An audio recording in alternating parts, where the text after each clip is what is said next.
My father slammed his eating utensil down so hard the dining table shook. You assume you are superior to us because you have money now? My mother's lips curled. If you genuinely cared about your family, you would loan us $2,000 so we don't lose the small house. My brother David leaned back conceitedly, swirling his wine. You will provide it to us, he asserted. You always do. I leaned back, as well perfectly composed, a faint smile playing on my lips. Not on this occasion, I stated. And then slowly and purposefully I reached into my briefcase and pulled out the legal documents. That would change absolutely everything. The ensuing silence was profoundly satisfying. For the first time, I had their complete and undivided attention. It's ironic, but that small house, their supposed family treasure, was the single location I genuinely cherished. The summers spent there smelled of pine wood and lake water. My father teaching me how to fish, my mother baking her renowned cobbler, my brother David and I secretly venturing out to the dock at night. It was the only spot that still felt like family until I uncovered the truth. They had compromised the small house 5 years ago. Not completely legally, but just enough. Enough to secure a second home loan, falsify my signature, and utilize my credit rating to manage it. I only found out when the bank called saying I was behind schedule on the payments. That was the day I ceased being their benefactor and became their difficulty. Initially, I reasoned it must be an error, perhaps a mix-up. Maybe my father didn't realize. But then I located the records. My name printed clearly. My fraudulent signature was slightly imperfect. The exact way my father's hand shook when he wrote too hastily. It was not a simple mistake. It was betrayal masked as desperation. I did not immediately confront them. Instead, I pretended everything was normal. I continued to pay the interest silently, just enough to keep the account active. I knew precisely what they were doing. I simply needed the required time to ensure I could execute my plan better.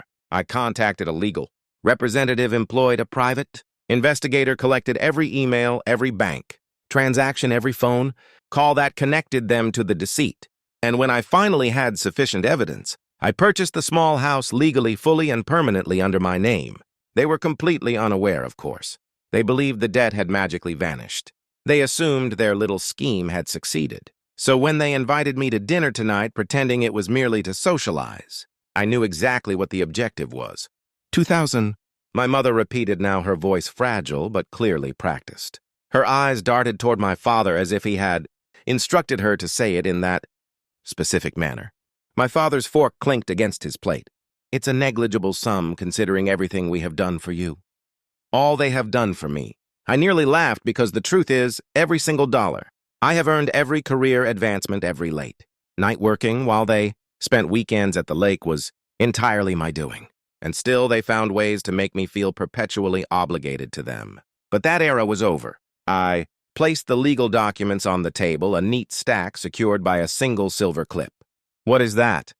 My brother David asked. Ownership transfer, I replied. For the small house. My father's brow furrowed. What are you discussing? I possess it, I said simply. The small house, the land, everything. They stared. My mother blinked. That is not possible. I smiled. Oh, it is entirely possible. I have been settling the debt for years silently, legally, and then when it defaulted, under your fabricated signatures, I purchased it completely. Clean title, no outstanding liens. It is mine now, my brother David scoffed. You are exaggerating. I slid the final page forward. Signed, notarized, and stamped by the county. Verify the date, I instructed. 6 months ago, the atmosphere completely changed. My father's face was devoid of color. My mother's hand trembled. I continued speaking calmly and precisely. I permitted you to believe you still owned it. I watched you lease it to your friends, boast about your summer plans upload. Photographs as if it were still yours. I let you maintain the pretense. Why? My mother whispered. Because I wanted you to experience what I did, I said. The illusion of control, the comfort of believing you are secure, right? Before it is abruptly removed from you. My father's voice cracked. You cannot do this. That is family property. I tilted my head. Family? You forged my name, embezzled funds from me, lied directly to my face. You no longer have the privilege of using that word. I stood, gathered the papers, and returned them to my briefcase. I came here tonight to inform you of something, I said. The small house is being sold next week. The revenue will be deposited into a trust fund for me. Not a single coin will go to any of you. My brother David's chair scraped back violently. You cannot just... I already did. I walked out before they could formulate a response. Behind me, the room remained silent. For once, there was no guilt, no manipulation, no distorted feeling of obligation. Just silence and the faint sound of my father's breathing, shallow, heavy, defeated. Outside, the night air in Atlanta felt exceptionally clean. I stood by my vehicle looking down the road that once guided me to the small house. I had loved that place once. Now it was merely a reminder of who they truly were and who I had finally stopped being. They always asserted that family was everything. I used to believe that, but sometimes family isn't. The people who raised you, it's the peace you choose to acquire.